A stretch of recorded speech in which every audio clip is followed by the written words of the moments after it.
My name is Alex Brill, and I'm a research fellow in the economics department at the American Enterprise Institute.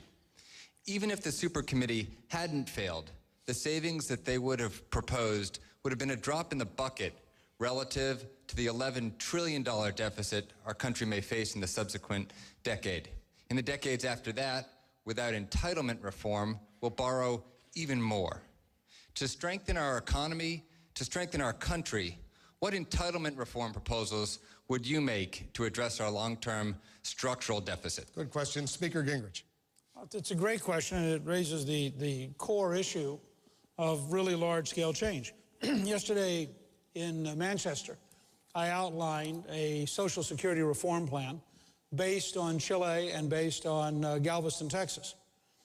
In Chile, people who now have the right to a personal Social Security savings account, for 30 years, the government of Chile has promised that if you don't have as much savings as you would get from Social Security, the government would make up the difference. In 30 years' time, they've paid $0. Even after 07 and 08 and 09, people slid from 3 times as much to 1.5 times as much. But they didn't go below the Social Security amount. The result is, in Chile, for example, 72%, they have 72% of the GDP in savings. It has increased the economy, increased the growth of jobs, increased the amount of wealth, and it dramatically solves Social Security without a payment cut and without having to hurt anybody. So I think you can have a series of entitlement reforms that frankly make most of this problem go away without going through the kind of austerity and pain that this city likes. Let's talk about that, Congresswoman Bachmann. The Social Security, Medicare, health care. What would you cut first? What would you tackle if you were president of the United States? Well, let me answer that in the context of the supercommittee, because I was involved in the middle of that fight as a member of Congress this summer, and my voice said this. I said it's time for us to draw a line in the sand. We had sufficient revenues coming in to pay the interest on the debt, but the real issue was, were we going to give Congress another $2.4 billion in borrowing authority? In other words, another blank check to the president. Because again, consider the context. A little over 4 years ago, we were just over $8 trillion in debt.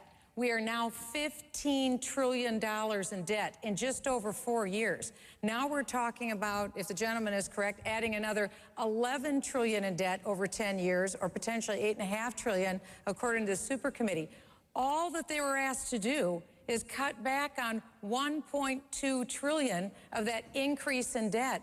We aren't even talking about the central issue, which is balancing the budget. We need to balance the budget and then chip away at the debt. This isn't monopoly money, because what we need to recognize is that when we are sending interest money over to China, with whom we are highly in hoc, we're not just sending our money, we're sending our power. What will happen is that our national security and our military will decrease, and our money will increase China's military. So think about that. Our money will be used to grow China's military at the expense of the United States military. That should give every American pause.